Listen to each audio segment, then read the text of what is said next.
حکوومەت هەڵمەتی پشتێنەی سەوزایی لە دام و دەستگا تایبەتیەکان بە مەبەستی زیادکردنی سەوزایی بەڕێوە دەبات، بەڵام بێ ئاگالەوەی بەهۆی خەمساردی حکوومەت لە دابین نەکردنی سوتەمەنی هاوڵاتیان پەنا بۆ بڕینەوەی داری دارستانەکان دەبن و ژینگەی هەرێم بەرەو لە ناوچوون دەبن.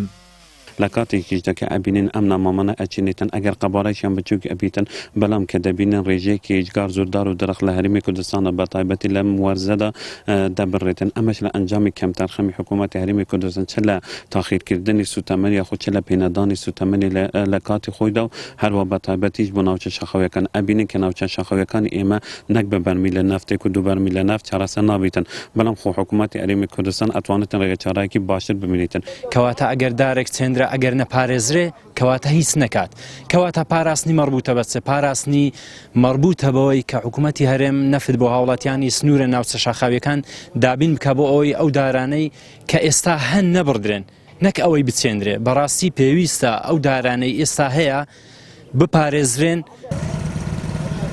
حکوومەت نەوتی پێویست بۆ هاوڵاتیانی دابین ناکات، لە بەرامبەریشدا هەڕەشەی گرتنەبەری ڕێکاری یاسایی و سزادان لەو هاوڵاتیانە دەکات کە بۆ گەرمکردنەوە داردەبڕن. ئەوە لە کاتێکدایە بەرمیلێک نەوت لە بازاڕەکان بە 265,000 دینارە.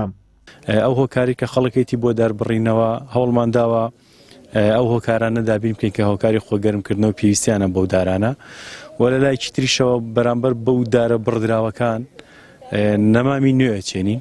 ئەمە بۆ خۆی پەیامێکە بۆ ئەوان ئێمە نەمامی نوێ بچین و بایەخ بە نەمامی نوێ بدەین، ئەڵبەت بە بایەخی زیاتر و بە ئاهەمێتی زیاترەوە دارەگەورەکانمان ئەپارێزین و ڕێگریەکەین بە تەواوی لە بڕینەوەیان و ئەو سەرپێچکارانیش ئەوەی کە تایسە بینراون دراون بە یاسا.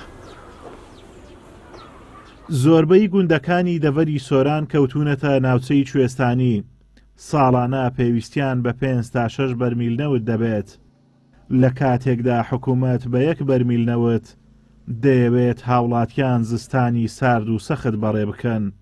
و ئەم ساڵش حکوومەتی هەرێمی کوردستان بە دابینکردنی نەوتی سپی بۆ بەتایبەتی ناوچە شەخاویەکان هەوڵمان داوە پێش هاتنی وەرزیستان ئەم ناوتە دابەش بکرێتن و هەلا هەوڵی بەردەوامیش داین، بەڵام لێرەوە داوا لە هاوڵاتیان دەکەین کە ئەو سامانە سروشتیەی کوردستان بە بڕینی دار لەوانەیە بتوانن دەرسکەی کە بدۆزنەوە بۆ ئەوەی بابەتی خۆگەرمکردنەوە بەکاربێنن، بەڵام بڕینی دارستان پێشی هەر هەمویان ئەوانی کە لەو شوێنانە دەژین ئەوان تێدا زەرمەندی یەکەم دەبن. بەپێی زانیاریەکان زیاتر لە 100,000 دار لە سنووری ئیدارەی سۆران تاوەکو ئێستا بڕاونەتەوە. بەردەوامی ئەو داربڕینەوەیەش مەترسیەکی جدیە بۆ سەرژینگەی ناوچەکە. ئەوە لە کاتێکدایە خاچی هەرێم پڕیەتی لە سامانی سروشتی، بەڵام بەرهەمی ئەم نەوتە خزمەتەکەی دەچێتەوە باخەڵی دەسەڵاتداران و هاوڵاتیانیش ڕۆژ دوای ڕۆژ بار و دۆخیان خراپتر دەبێت.